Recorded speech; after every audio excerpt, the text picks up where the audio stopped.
Buenas tardes y muchas gracias por quedarse aquí hasta el final y estar en esta conferencia. Gracias. Me da muchísimo gusto estar acá y volver a Tucumán, que estuve pero hace muchísimo tiempo. Como, como bien dijeron, yo estoy en la Universidad de Washington, que queda en Seattle, y es en el noroeste de Estados Unidos. Es una ciudad muy hermosa, muy verde. Y estoy también asociada como investigadora correspondiente del CONICET con el Instituto de Botánica Darwinian, que está en Buenos Aires. En mi laboratorio usamos varios sistemas modelo y a veces tenemos que desarrollar los sistemas modelo para poder estudiar la evolución y desarrollo de las plantas. Estos que ven acá son los sistemas que estamos utilizando en este momento. Una planta con flores, Talictrum, en las ranunculáceas, un helecho que se reproduce por esporas y no tiene flores, y una gimnosperma que se llama efedra y que no voy a tener tiempo de hablar hoy. Todo esto con el hilo conductor de la biología comparativa y la evolución que podemos ver acá en el famoso árbol de Darwin. Quiero que pensemos un momento en esta frase de Matisse, el pintor, que dice: siempre hay flores para quien quiera verlas. Esto me hace pensar a mí desde el punto de vista de alguien que está interesado en la flor como una innovación crítica de las angiospermas y en las redes génicas que generan esa flor. Lo interesante es que esos genes no se encuentran solo en las plantas con flor, se encuentran en todas las plantas. Podemos ver los genes homólogos de esos genes de floración en este lecho o incluso en un musgo o en una hepática. Entonces la pregunta obvia es: ¿qué hacen esos genes allí si no hay flores? Y la otra cara de esa moneda es: ¿cuál fue la trayectoria evolutiva funcional de ese gen? Entonces les hago primero una pequeña repaso de las plantas terrestres. El grupo hermano son las que son algas de agua dulce. Después están las briofitas, que ya son monofiléticas. Esto está, sí, no está al día. Y la primera adaptación importante es que el esporofito se vuelve multicelular. El esporofito es la fase diploide de las plantas y luego desarrolla vasculatura, raíces, hojas, aparecen las semillas que marcan las plantas con semilla, y allí tenemos las gimnospermas, que son plantas que tienen semillas pero no tienen flores, y finalmente la flor, una gran innovación que lleva a las angiospermas. Dentro de estos grupos les voy a contar ahora una historia en el helecho con Ceratopteris ricardi y en angiospermas con Talictrum. Fíjense dónde está posicionado evolutivamente el helecho, como una planta vascular, después de las licofitas, este linaje, pero sin semillas ni flores. ¿Cuál es la lógica del evo-devo? Creo que estuvimos escuchando mucho todo el día hoy acerca de cómo nos interesa a todos entender la diversidad morfológica. Y esa diversidad morfológica surge también del desarrollo de los organismos. Y este desarrollo al mismo tiempo surge de los programas de regulación génica que lo determinan. Entonces en evo-devo tratamos de estudiar estos cambios evolutivos en los procesos del desarrollo y sus bases genéticas, para tratar de, en última instancia, entender la diversidad morfológica. Si nos remontamos a esta famosa frase del final del libro de Darwin, Endless Forms Most Beautiful, podríamos pensar que para esa enorme diversidad que continúa se necesita siempre algo nuevo, algún gen nuevo o algo totalmente novedoso. Pero resulta que a medida que tenemos más y más información genética, nos vamos dando cuenta de que no es así, que en realidad hay un número limitado de redes génicas que se han ido ajustando y reusando. En algunos casos hay genes nuevos, pero en la mayoría de los casos hay un reajuste de algo preexistente.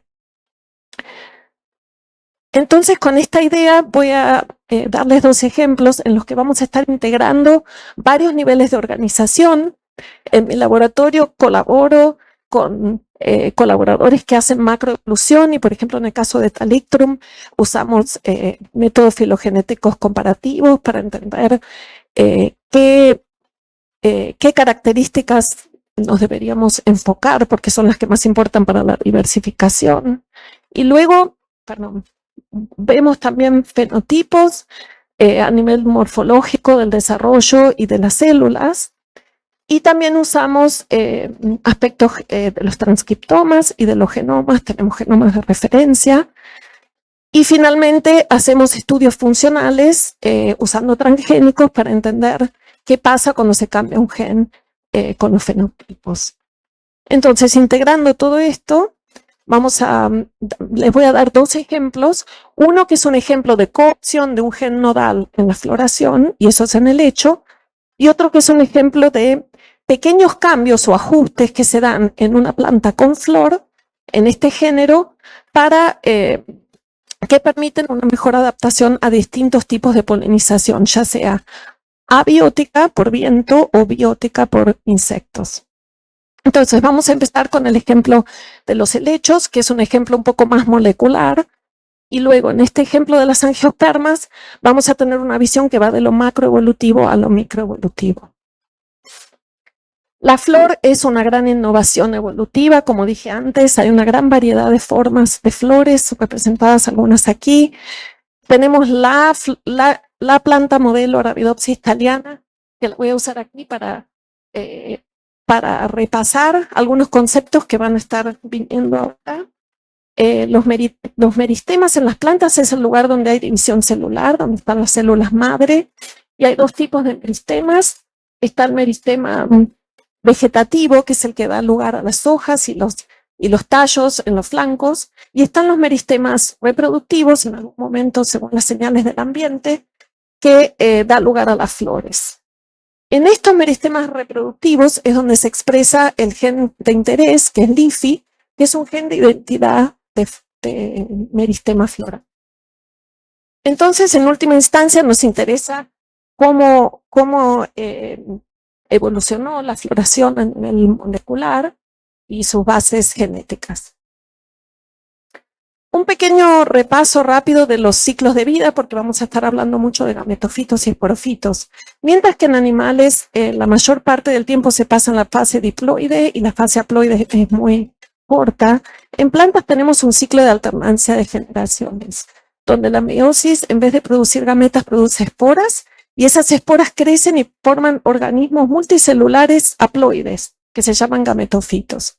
Este gametofito por mitosis produce gametas y por fertilización se obtiene la fase diploide, que es el esporofito, que a su vez después por meiosis produce esporas. La tendencia más importante en la evolución de las plantas terrestres es que el balance entre el gametofito y el esporofito varió dramáticamente entre las plantas, las briófitas no vasculares y las plantas con flor. En un helecho o una hepática, cuando uno mira la planta, está mirando la fase haploide, el gametofito, lo que acá se ve en azul. Mientras que en una planta, en una angiosperma, el gametofito está muy reducido, unas pocas células, y es determinado, ya no sigue creciendo.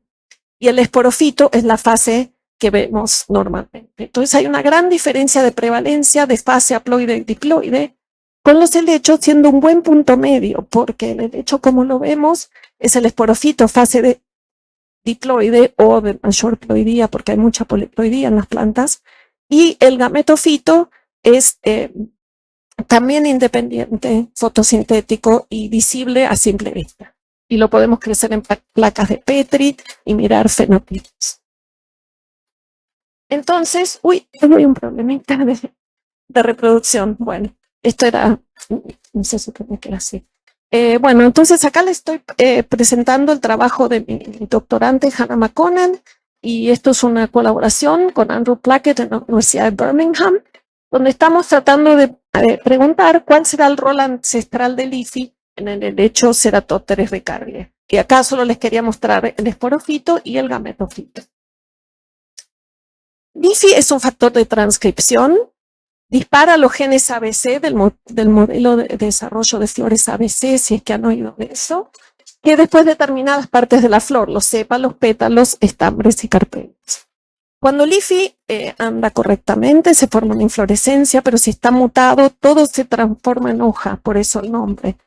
Y si se sobreexpresa, adelanta la floración de manera que las plantas florecen mucho más tempranamente.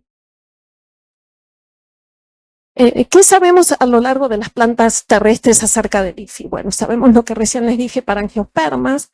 Sabemos también que en ciertas angiospermas, ciertas legumbres entre las que está la arveja, las hojas compuestas expresan LIFI y LIFI tiene el rol de hacerlas compuestas, de generar todas las partecitas, los zarcillos, y cuando no funciona se obtiene en vez una hoja simple. Entonces, LIFI está teniendo un rol en la reactivación de estos pequeños meristemas donde se genera la hoja compuesta. En gimnosperma solo tenemos datos de expresión, porque no hay datos funcionales, porque no se puede hacer transgénicos. Entonces tenemos que se expresa en los conos reproductivos, en el huicha, y después en las licofitas se expresa en el extremo vegetativo acá, y también en los esporangios. Algunas fotos están como, no se reprodujeron bien. Y finalmente en el musgo Fiscomitrium, lo que ocurre es que el embrión, esto no se reprodujo bien, así que se los explico, cuando se forma la célula cigota no puede progresar en ausencia de LIFI. Entonces lo que quiero enfatizar es que el LIFI tiene un rol muy tardío en la reproducción del esporofito en angiospermas, pero en musgos, que es el único otro lugar donde se conoce por estudios funcionales, es muy diferente, no deja siquiera que se desarrolle el esporofito. Y dado esta gran diferencia, decidimos abordar algo intermedio que pueda de alguna manera ayudarnos a reconstruir esta trayectoria de este factor de transcripción tan importante. Entonces, un repaso muy rápido del ciclo de vida. Está la espora que se genera de meiosis, que da gametofitos, ya sea hermafroditas o masculinos, que al fertilizarse producen un esporofito, que es el hecho como lo conocemos. En Ceratopteris hay una duplicación. LIFI tiende a ser de copia simple, pero acá tiene una duplicación y ya sabemos que se expresa en todo el desarrollo con un poquito de diferencia entre los parálogos. El LIFI1 aquí se expresa más en las plantas que tienen el meristema apical. También tenemos construcciones que tienen el promotor de uno de los LIFIs con gas, o sea que donde vemos azul es donde se expresa LIFI. Y acá podemos ver que se expresa en el meristema apical de este lecho joven y también en las puntitas de las hojas, que eso es consistente con ese rol que les decía en hojas compuestas. Y por otro lado, en el gametofito, esto es toda información que ya tenemos de una publicación previa. Sabemos que se expresa en la célula apical, que es como un meristema unicelular, y que cuando no funciona, hicimos RNA de interferencia, o sea, knockdown, se arresta el crecimiento del gametofito. O sea, este que tiene 17 días ya debería estar así de crecido y sin embargo se arrestó. Entonces, LIFI parece tener un rol en este meristema unicelular, en este meristema apical y en todas las zonas de división celular. Pero como en este caso no podíamos seguir el desarrollo porque se arresta muy temprano, decidimos tomar otra manera de mirarlo con sobreexpresión. Y al sobreexpresar cada uno de los LIFIs y después el cruzamiento, pudimos ver algunos otros efectos que eran más tardíos en el desarrollo.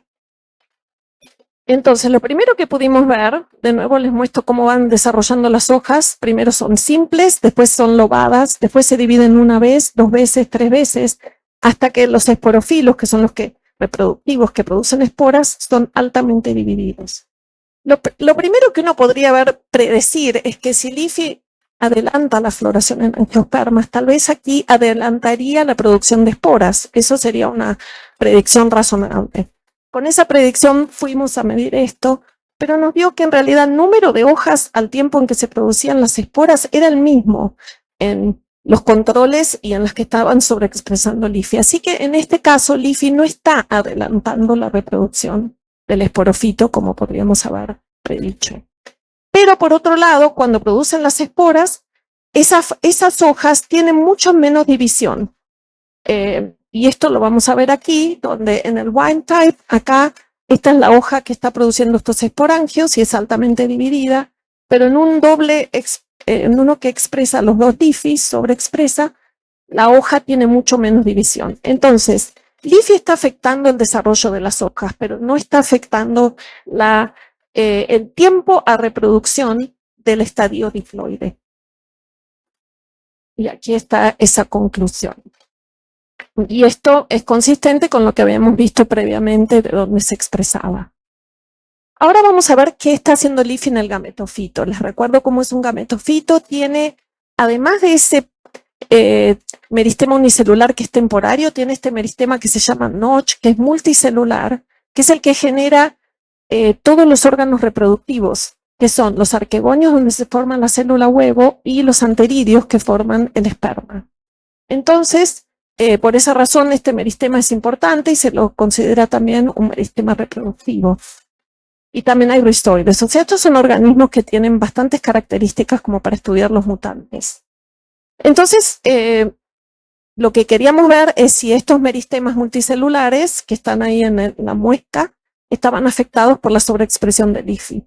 Acá está mostrado todo lo que sería el meristema, pero las células meristemáticas en sí son estas, que tienen el punto negro por su forma. Lo determinamos por el coeficiente del ancho. Al sobreexpresar un LIFI no se ve mucha diferencia cualitativamente. Sobreexpresando LIFI2 ya se empieza a ver como que hay más células meristemáticas y sobreexpresando los dos se ve bastante más células. Esto está cuantificado acá, o sea, hay más células en el meristema cuando se sobreexpresa LIFI2 o las dos juntas. Y por otro lado, la sobreexpresión de las dos juntas también resulta en un gametofito que termina siendo un poco más grande, tiene una superficie mayor. Y como les dije antes, como este es el lugar también de formación de los órganos reproductivos, los arquegonios con los huevos y los anteridios con el esperma, esto tiene la implicancia de que es un nuevo punto de información de que LIFI afecta un meristema gametofítico que no se podía ver en angiospermas porque no tienen meristemas que son determinados, y además que está afectando potencialmente la reproducción en el estadio haploide. Otra cosa interesante que notamos es que los gametofitos masculinos, cuando están maduros, expresan muchísimo más de los dos LIFIs que cualquier otro gametofito en cualquier otro estadio. Eso nos hizo volver y mirar las líneas gas y pudimos ver que donde están los anteridios hay azul. Y si miramos en los machos, pueden ver los puntitos azules, que es exactamente donde están las células espermáticas. O sea, LIFI se expresa en el esperma del derecho, y esto es totalmente nuevo, no se sabía.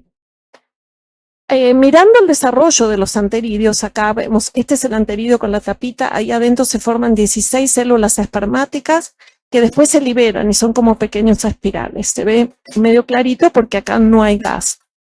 Aquí podemos empezar a ver un poquito de azul, o sea que cuando están madurando el esperma hay expresión de LIFI y cuando ya se libera no. Y en cuanto a los arquegonios, y la célula espermática es bastante compleja, tiene como 70 flagelos, o sea que son muchas las cosas que le podría estar sucediendo. En cuanto a los arquegonios, a medida que se desarrollan, esto está acá en la muesca del gametofito, y este es uno muy temprano, más tardío, podemos ver un poquito de azul muy tempranamente en el desarrollo de los arquegonios. O sea, LIFI está en el esperma, está tempranamente en el desarrollo también de las gametangios femeninas. Entonces nos preguntamos si es que le hacía algo al esperma sobre expresar LIFI. Miramos cuánto esperma se producía en las células, en las líneas transgénicas versus el wild type, y no hubo diferencia. Tampoco hubo diferencia en cuán viable era el esperma, aunque había bastante variabilidad. Y hasta medimos la rapidez con la que se movían las células espermáticas que nadan, y eso tampoco fue diferente. Entonces hasta ahora no estamos viendo nada en el esperma que indique un problema funcional, pero seguimos investigando y les muestro y sabemos con seguridad que es difícil salir. Otro ensayo que hicimos para poder ver el tema de la fertilización es que estos organismos se pueden aislar y se pueden fertilizar, se les pone agua y ahí es donde se libera el esperma y se fertilizan, o se colecta esperma y se lo fertiliza. Entonces, Hannah, mi estudiante, hizo este ensayo donde cuenta cuántos embriones hay después de tantos días después de que puso agua. Y lo que se ve es que a los 14 días en el wild type, que es el negro, ya están todos fertilizados, o sea, hay embriones visibles que se ven bajo el microscopio de disección. Sin embargo, en los que sobreexpresan, la cantidad de embriones visibles es menor, sustancialmente menor. Por otro lado, si hacemos que lo femenino sea el wild type, no hay diferencia, o sea, siempre que el esperma sea sobreexpresor, tenemos este problema. Y esto está un poquito fuera de sí. Y acá lo que vemos es que cuando el esperma es del fenotipo salvaje, entonces se recupera, hay un rescate parcial la cantidad de embriones. Eso sugiere que hay un efecto paternal, pero la hipótesis alternativa es que aquí hubiese células cigota que no se están dividiendo, y entonces no lo estamos pudiendo ver porque no se desarrollan del todo. Y eso sería como el caso de musgo. Entonces, para poder testear esta hipótesis alternativa, miramos con confocal. Estas son las arquegonios, este es el cuello por donde entra el esperma y acá está el vientre. Arriba va a ser wild type y abajo el transgénico doble. Entonces lo que vemos es a las 2 semanas hay una célula huevo, hay un canal del vientre y es lo mismo en el transgénico y en el wild type. A las 2 horas, bueno, a este punto se agrega agua y a las 2 horas hay una célula cigota perfectamente visible en el wild type y también hay una célula cigota en el transgénico. Sin embargo, a las 16 horas ahí se empieza a ver una diferencia. Acá pueden ver 4 células, hay 4 del otro lado, o sea que esto es un embrión de por lo menos 8 células, que en los transgénicos no está. En los transgénicos hay sigue habiendo una cigota. O sea que lo que estamos observando es que se está arrestando el estadio diploide tempranamente, y esto es exactamente igual que en musgo. O sea, lo que eso nos dice es que este rol del IFI, ya sea porque se quita o se sobreexpresa, DIFI tiene que estar expresado de una manera muy particular, tal vez en un patrón asimétrico, no lo sabemos. Pero si no está en ese patrón, se arresta el desarrollo del esporofito. Y lo interesante de esto es que ese rol entonces es ancestral para las plantas terrestres, porque lo vemos en musgo y lo vemos en helecho. Entonces, recapitulando, sabemos de todas estas funciones del IFI, y lo que hemos agregado es esta función en el diploide, en el desarrollo de las hojas de los esporofitos, la función haploide en el meristema multicelular y, en las células espermáticas. Un poquito rápido. Y entonces acá está todo resumido. Está este rol que es nuevo en el meristema de la multicelular del gametofito. No hubo un avance en la reproducción del esporofito. Hay una conservación en la primera división celular de la célula cigota y en las hojas compuestas. Entonces, volviendo a esta idea de que las plantas terrestres fueron de gametofitos que eran prevalentes e indeterminados a gametofitos muy pequeños de pocas células que no siguen creciendo y no tienen meristemas, y que el esporofito hizo lo contrario, podemos pensar entonces en DIFI en la siguiente manera. Tempranamente puede haber tenido este rol en un meristema multicelular de la fase haploide, que era la fase prevalente al comienzo de la evolución de las plantas terrestres. Y a medida que esta fase se fue reduciendo, y esta fue la que digamos estaba tomando la mayoría de las funciones, DIFI se puede haber cooptado, reclutado ese tipo de funciones en el esporofito. Entonces esto se resume en esta hipótesis que es la que estamos usando ahora, de coopción de un rol reproductivo del IFI del gametofito al esporofito. Bueno, con eso concluye esta parte de la charla, que es un ejemplo, espero que haya sido claro, de la coopción de un gen central en la floración, potencialmente de una fase del ciclo de vida a otra a lo largo de la evolución. Y ahora voy a hablar del angiosperma. Este es un ejemplo muy diferente, donde vamos a hablar de cómo, ajustando un poco la zona de expresión de ciertos genes, se puede promover cambios morfológicos que afectan la manera en que estas plantas interactúan con los agentes polinizadores. Esto lo llamamos evolución y desarrollo de la polinización por viento, es trabajo de otro doctorante, Anthony García, y varios estudiantes de grado. La polinización por viento ha evolucionado repetidamente en las plantas y tiene características bastante particulares. Si pensamos en la parte femenina de la planta del pistilo, suele haber estilos largos, el estilo es donde crece el tubo polínico, estigmas plumosos, el estigma es donde germina y se captura el polen, estambres péndulos que suelen largar el polen de esa manera, y también flores inconspicuas con poco perianto y muchas veces sin pétalos y sin néctar. Nosotros estudiamos eso en Talictum, que es una ranunculácea, está dentro de las eudicotiledonias, que es donde está la mayoría de las plantas con flor, tiene una linda diversidad. No tiene pétalos, estos son sépalos petaloides o estambres vistosos, pero no tiene pétalo. Y a su vez está en este orden que es hermano de todas el resto de los eudicots, o sea que está en un buen lugar también evolutivamente para hacer preguntas. Hay una gran ploidía, pero los diploides tienen genomas manejables, tenemos genomas de referencia, podemos cambiar la expresión, podemos hacer silenciamiento de genes y también podemos sobreexpresar con VIX y con POX. Y tenemos esta diversidad de morfologías que implica ploidía muy variada de 2 a 24X, polinización por insectos o por viento o por ambos, y sistemas sexuales hermafroditas, dioicos o andromonoicos o ginomonoicos. O sea, vamos a decir hermafroditas o unisexuales. Y esta es nuestra especie con la que hemos hecho la mayoría del trabajo, que es una especie del sotobosque del noreste de Estados Unidos.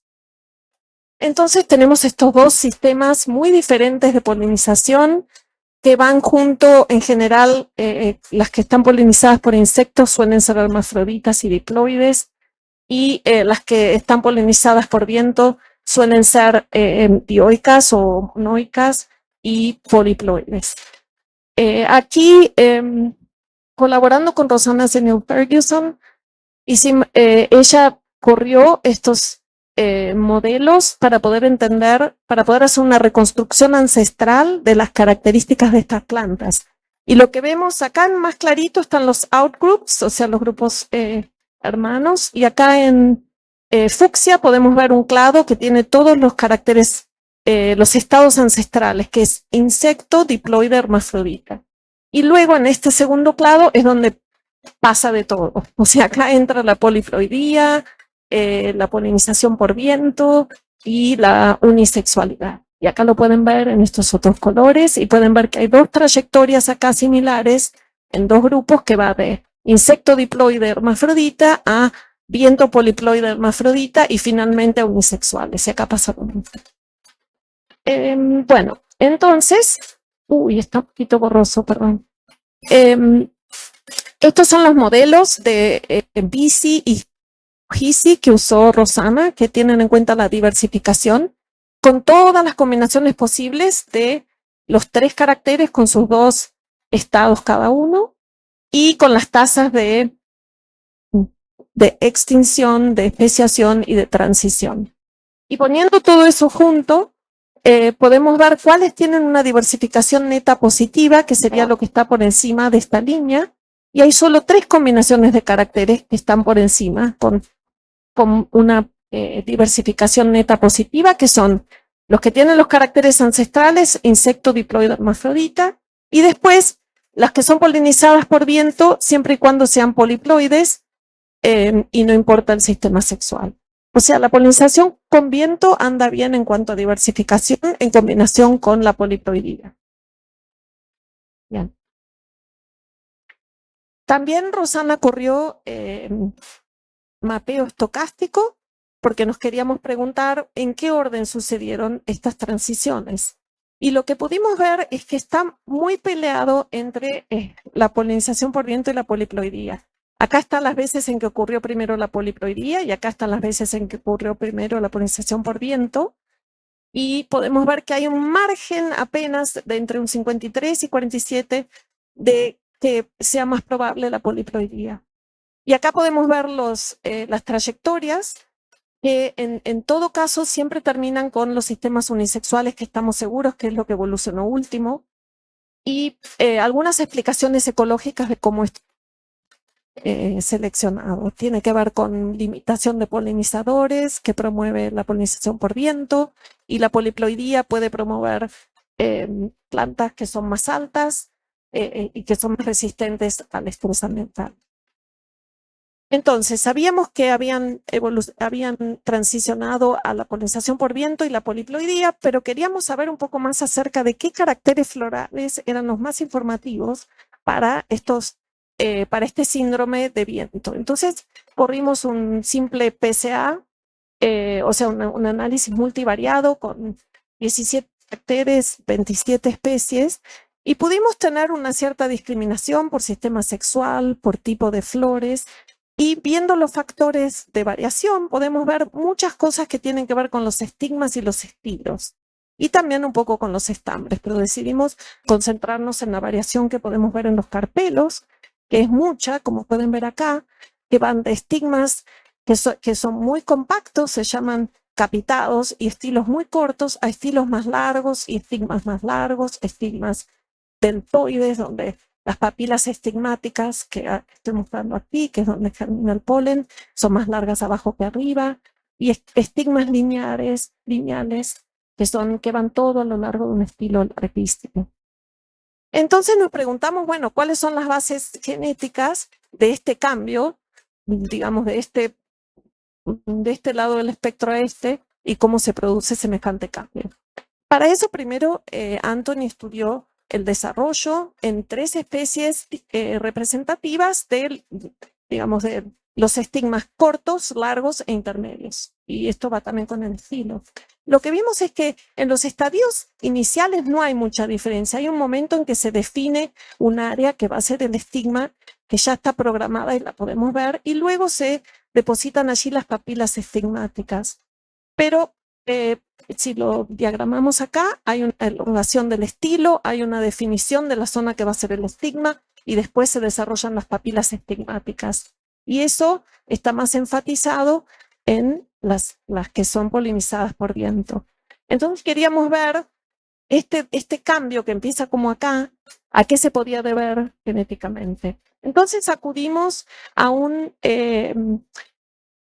genes candidato. Después de hacer mucha investigación, arribamos a la conclusión de que se sabe tanto de este gen stylish en una serie de especies y de su efecto en estilos y en estigmas que era un muy buen candidato. ¿Qué se sabe? Se sabe que en Arabidopsis, cuando está mutado, no se obtiene correctamente un estigma. Se sabe que en Aquilegia, que es en la misma familia que Talictrum, también afecta los estilos y su forma. Incluso aquí en cebada afecta los estilos y los estigmas. Entonces decidimos buscarlo en Talictrum y acá lo vemos en violeta. Está en un clado donde están todos los sties de las eudicotiledonias basales. Y nos preguntamos si podía estar teniendo ese mismo rol en Talictrum y tal vez nos podía servir para explicar esta diversidad morfológica. Para eso implementamos el Virus Induced Gene Silencing, que hace rato estamos implementando en Talictrum, y que consiste, básicamente es como darle una vacuna a la planta. Uno le inserta un virus, la planta se pone en alerta porque fue invadida por un virus y activa su sistema inmune. Pero ese virus está desarmado, o sea que no va a enfermar a la planta, y tiene un pedacito de nuestro gen de interés que es TAI. Entonces la planta lo silencia, pero al silenciarlo, silencia su copia endógena del gen de interés. Y esto funciona increíblemente bien.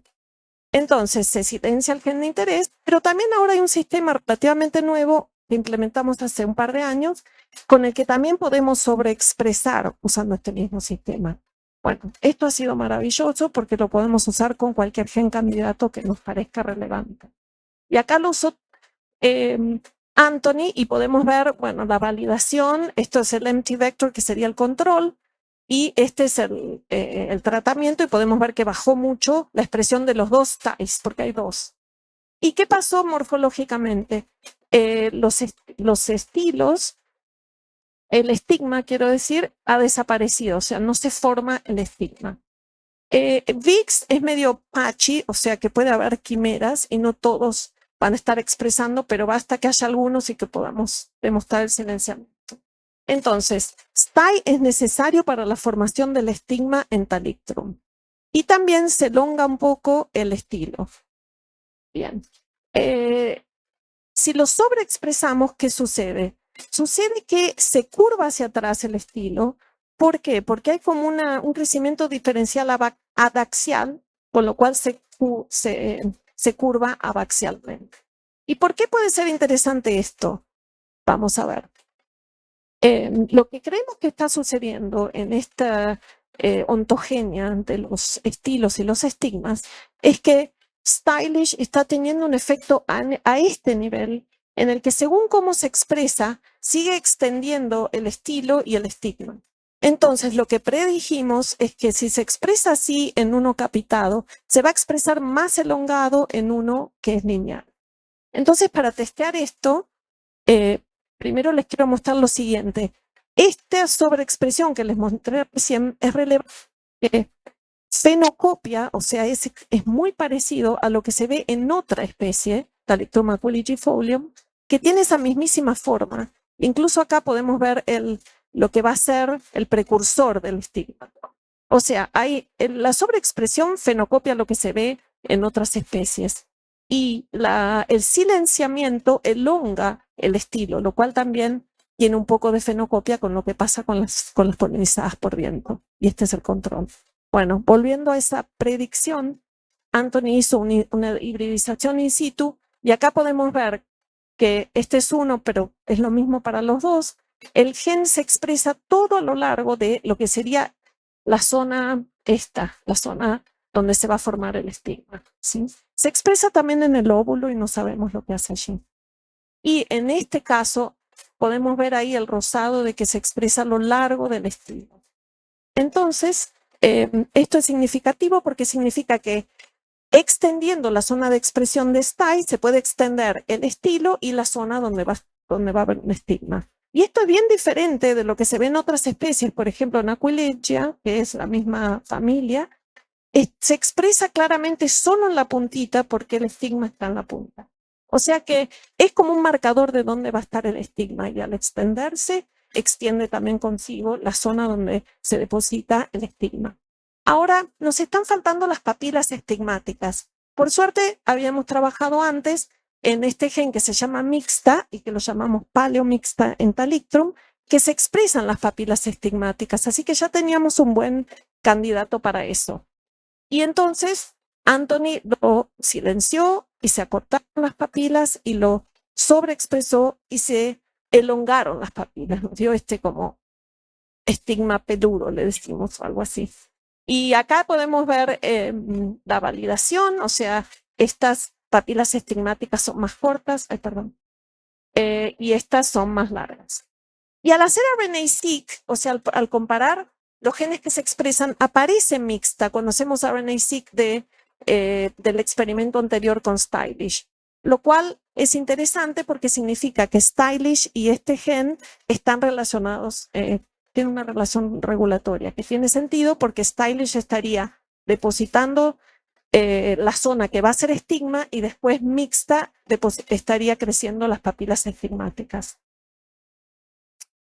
Y volviendo a la diversidad que se observa en la naturaleza, si miramos a lo largo de muchas especies de Talictrum, ya sean polinizadas por insectos o polinizadas por viento o ambos, que es esta que está acá, podemos ver que el largo de las papilas estigmáticas es variable y aunque hay mucha diferencia, hay mucha variabilidad, es menor en las especies polinizadas por insectos, es mucho más largo en las polinizadas por viento y es más o menos intermedio en una especie ambófila que se poliniza por los dos. O sea que esta variabilidad que se observa en la naturaleza, estamos encontrando una manera de explicar al menos parte de eso con estos genes que hemos testeado y seguramente va a haber más que van a salir de la RNA-seq. Y finalmente, para la poliploidía, para la cuestión de la poliploidía, sabemos que en Talictrum hubo varias rondas de poliploidización. Por ejemplo, acá hay un tetraploide, un 24, que no sé ni cómo se dice, dodeca tetraploide.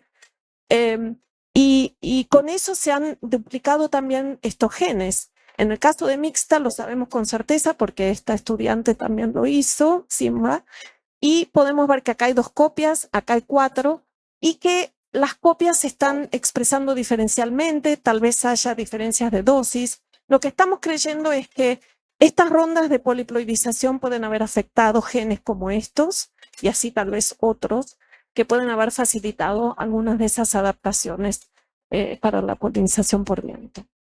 Entonces, con eso voy a resumir ya esta última parte del desarrollo, de la genética del desarrollo de la polinización por viento. Los estigmas son un componente clave en el síndrome de polinización de Talictrum. El gen stylish es necesario para formar el estigma y también afecta al largo del estilo. Y creemos que la expresión diferencial de este gen puede explicar parte de la variabilidad que observamos entre las especies.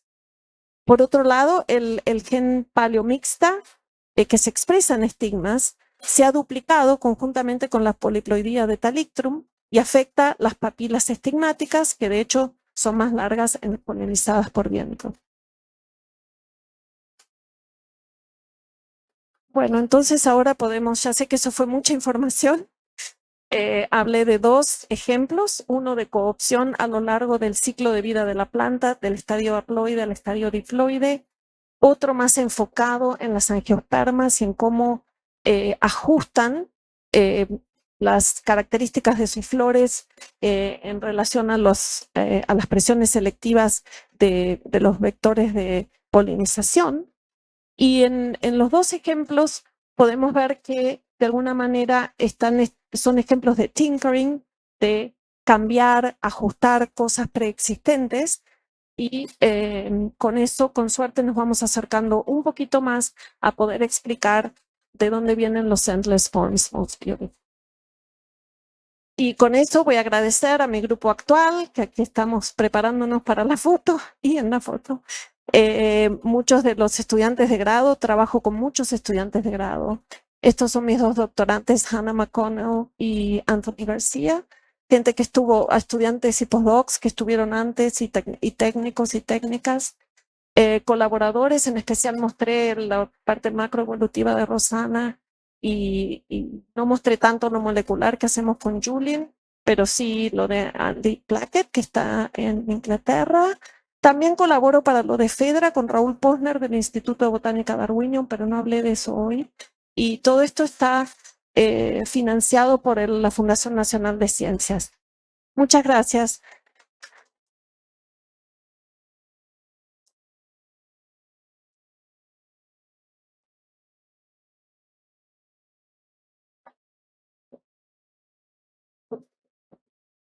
Bueno, de paso, les comento que esta conferencia se está transmitiendo en streaming a la ciudad de Guatemala, donde están reunidos nuestros colegas de la Sociedad Mesoamericana de Ecología y Evolución. Así que abrimos con una serie de preguntas de acá y después dejamos tiempo por si hay una pregunta en el streaming. ¿Alguna pregunta?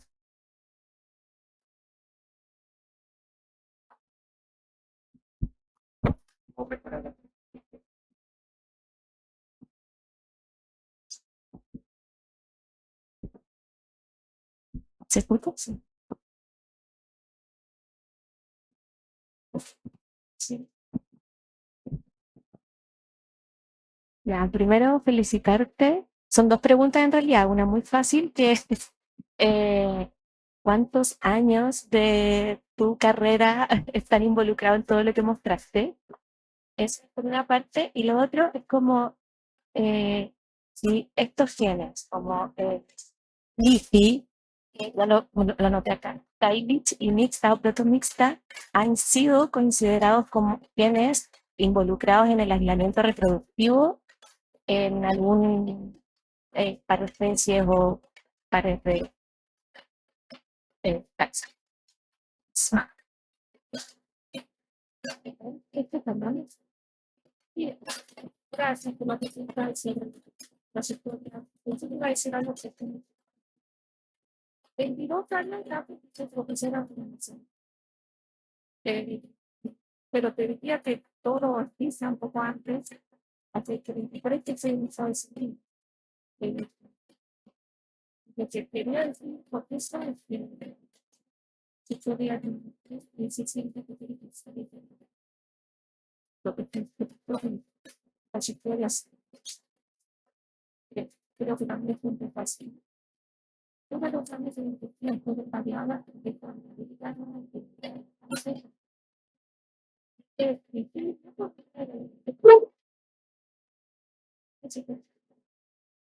pero 6 años, muchos años de periódico, profesora de educación, 4 entre los fondos,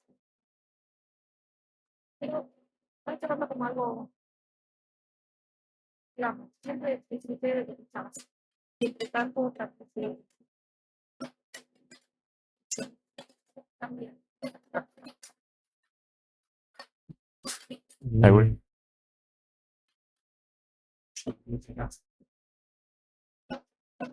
Sí, perdón, estoy chocando. Ya. Una parte, Ah, sí, sí. Feliz no estoy al tanto, pues, para ahí, pero con Stylist, ahí lo veo más probable, pero lo voy a buscar y te voy a platicar, pues no sé qué es esto, pero ya veo que es muy probable que lo tenga que intentar. Y sí, pero estamos ahora, me parece que tiene que ser.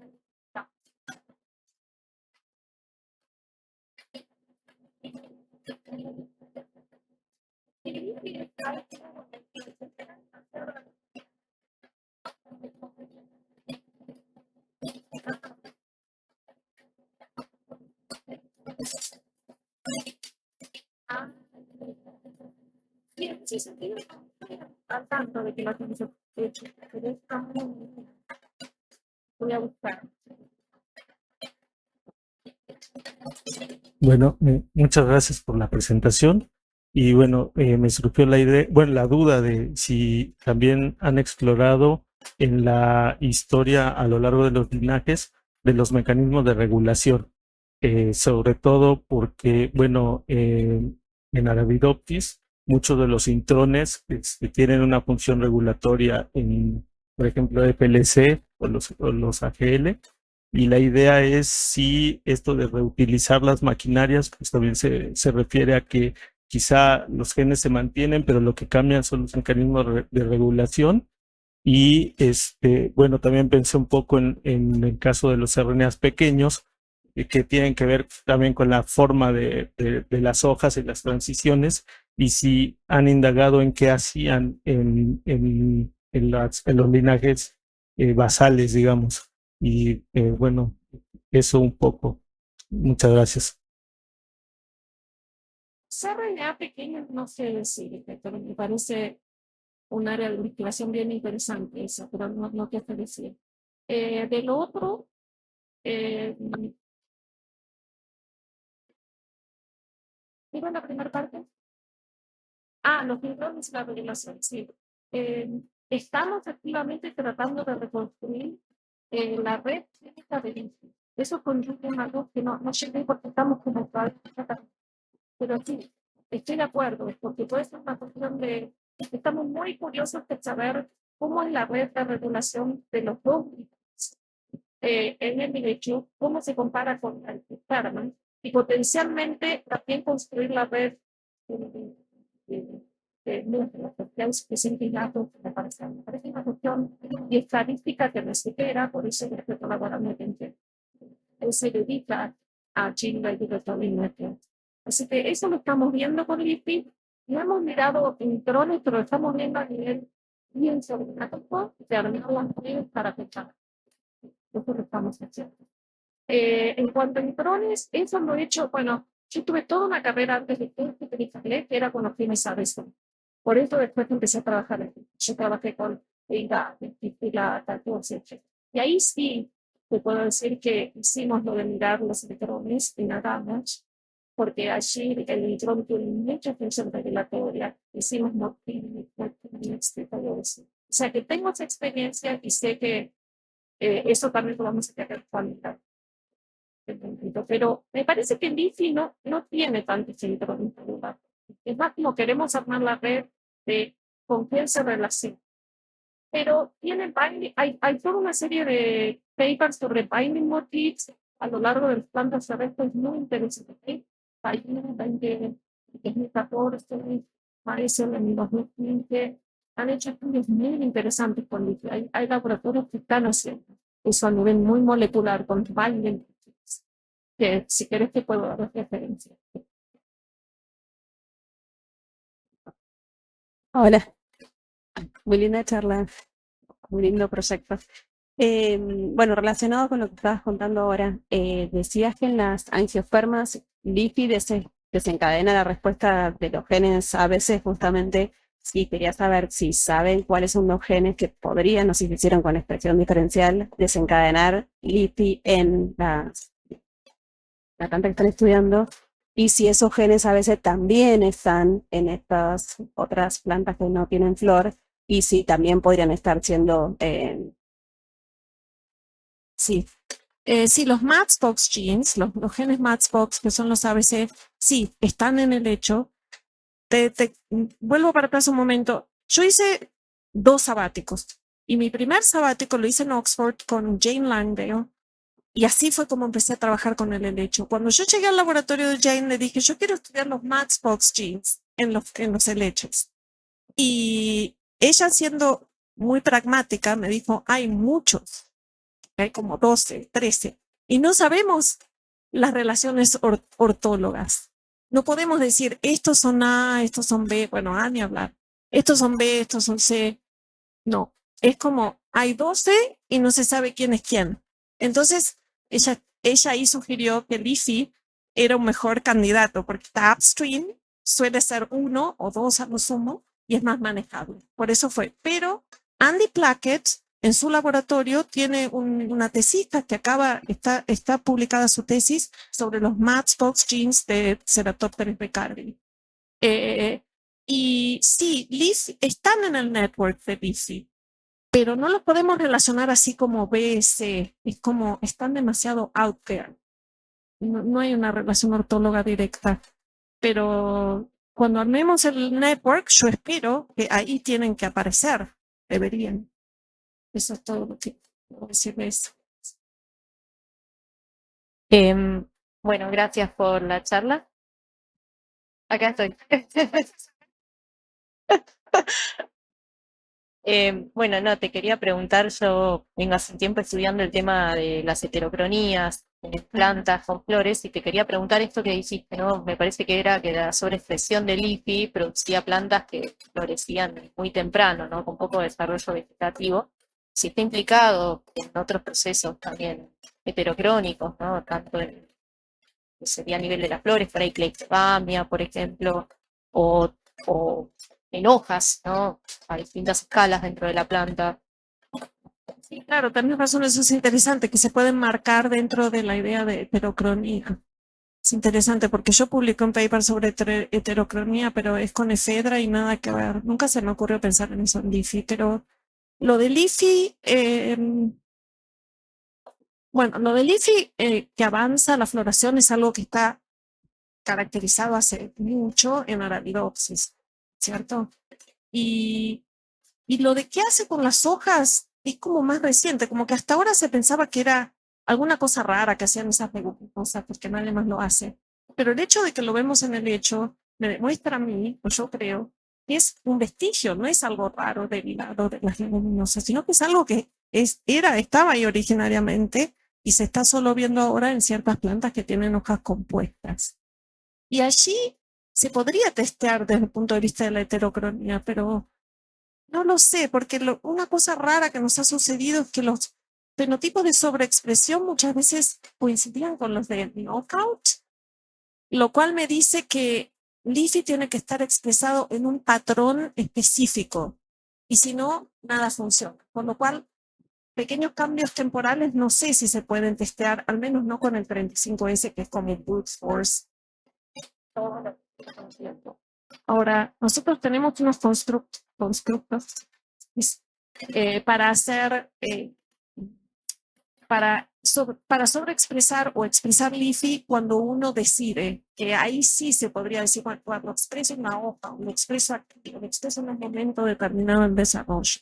Y ahí tal vez sería mejor para testear heterocronía.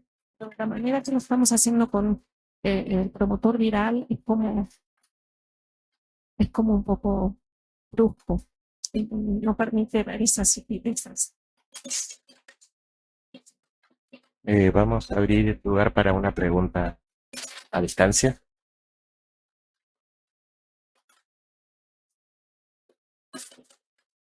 Hola, no sé si nos escuchan. Sí. Sí, te escuchamos. Sí, nos escuchan, perfecto. Bueno, no sé si aquí alguien tiene una pregunta que quiera hacer respecto a la charla.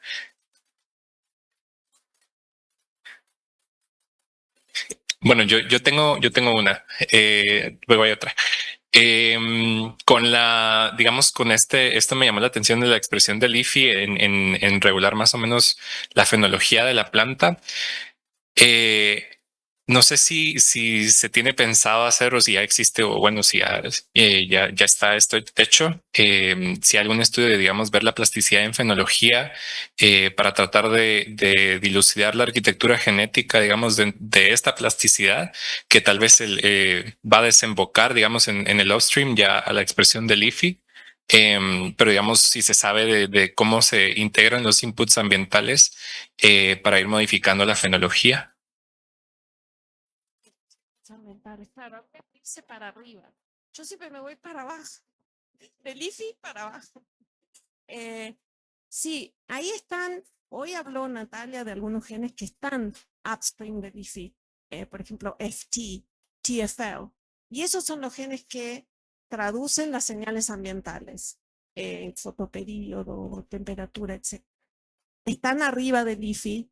Y en realidad, con los experimentos que hemos hecho nosotros, me parece que no vamos a estar pudiendo ir upstream. Vamos a estar pudiendo ver qué afecta al LIFI cuando lo bajamos o cuando lo subimos. Pero serían esos los genes que habría que abordar. TFL, que es el terminal flower, y FT, que es el flowering time. Esos son los genes que son más como circadianos, que resumen todas las señales ambientales y después activan finalmente los genes de la identidad de inflorescencia y después de flor, que sería LIFI. O sea, LIFI está un poquito lejos de la señal ambiental. Son esos otros genes. Así que creo que habría que abordar esos. Y hay gente que lo hace, pero yo ya te Ok, perfecto. Gracias. Ahorita tenemos la siguiente pregunta, pero estamos teniendo un poquito de problema con el audio. No sé si pudieras hablar como bastante cerca del micrófono, así se oye mucho mejor. Pero aquí va la siguiente pregunta. Mil gracias. Hola, yo tengo la pregunta de si has intentado disectar en la parte de la expresión de Stylish el efecto en el área de las papilas, el número de papilas y la longitud de cada una de las papilas estigmáticas. O si Stylish solamente, o si no hay una forma todavía de ver estos efectos, ¿no? ¿Puedo decir de la expresión de Stylish? Porque Sí. Las papilas las hemos medido, eso es lo que muestra al final. Las hemos medido. Contado no, pero Anthony siempre está dispuesto a hacer más experimentos, así que no, me va a odiar. Y en cuanto a expresión de Stylish, me da la impresión que Stylish se expresa. ¿Ahí me escuchan ustedes? Sí, muy bien. Stylish se expresa antes de que se formen las papilas. Es como en ese tejido precursor. O sea que sería mixta el gen que viene después y que genera las papilas. Hemos demostrado también que mixta elonga papilas cuando se sobreexpresa. Así que en cuanto a disectar, tal vez eso se podría hacer con mixta. ¿Entendés lo que digo? Ya, sí. Hemos medido, sí, la longitud. A ver si entiendo lo que me estás preguntando. O sea, si a vos te parece que podríamos como discernir entre si stylish está a lo largo de las papilas. No sé si... O si modula el número o longitud Ah, de las sí, yo papilas. creo que la longitud la modularía mixta. Eso Mixta. como que lo hemos Ujú. demostrado. Me siento bastante bien diciendo eso. Y con stylish me da la impresión a mí, por lo que vimos, que modula el área donde se van a desarrollar las papilas estigmáticas, pero no, la cantidad podría ser, porque si el área es más grande va a haber más papilas. Modula el tejido precursor de estigma, pero sí, es una buena pregunta que podamos determinar exactamente cómo stylish, cuál es la relación de regulación de stylish con mixta, porque eso nos va a dar la relación entre dónde está el estigma y cuántas papilas y cuán largas y todo eso. Pero me parece que... Y si siempre son del mismo tamaño, ¿no? O sea, el mismo grosor, no longitud, sino caben el mismo número de papilas por área. Eso no estoy segura. Eso es interesante porque tal vez cuando son más largas son más finitas. No sé, Sí. no sé. Voy a tener que preguntar. Muy interesante, gracias. Gracias. Buena pregunta. No sé si tenemos tiempo para otra pregunta. Aquí tenemos otra. Hola, felicidades por tu conferencia. Rápidamente, quería solo saber si todas estas regulaciones genéticas en dicotiledóneas son análogas en monocotiledóneas. Trabajo con palmeras, entonces quería preguntarte eso y si también hay estudios para palmeras. ¿Para cuáles? ¿Qué plantas? Palmeras. Sí, eso es súper interesante porque en las monocotiledóneas hay mucha polinización por viento. De Ujú. hecho, esa que mostré que era cebada, Ordeum es cebada, ¿no? Sí. Sí, claro, que también es una monocotiledónea también creo. Sí. En arroz. Esos son los únicos dos que encontramos. De hecho, estamos tratando de escribir un review y nos damos cuenta de qué poco que hay en cuanto a la genética de la polinización por viento. Así que lo único que pudimos encontrar hasta ahora fue, ya te digo eso, lo de cebada, que stylish o sea, no se forma el estigma plumoso y el estilo se forma mucho más corto. Y después, creo que en arroz también hay algo, pero en palmera no estoy al tanto de que haya un estudio molecular. Tal vez son más difíciles. No lo sé. Pero sí, las monocotiledóneas tienen mucho de eso. Muchísimas gracias. Bueno, no sé si hay alguna otra pregunta de nuestro lado. O de este. Creo que nosotros estamos. Bueno, muchas gracias a todos. Muchísimas gracias.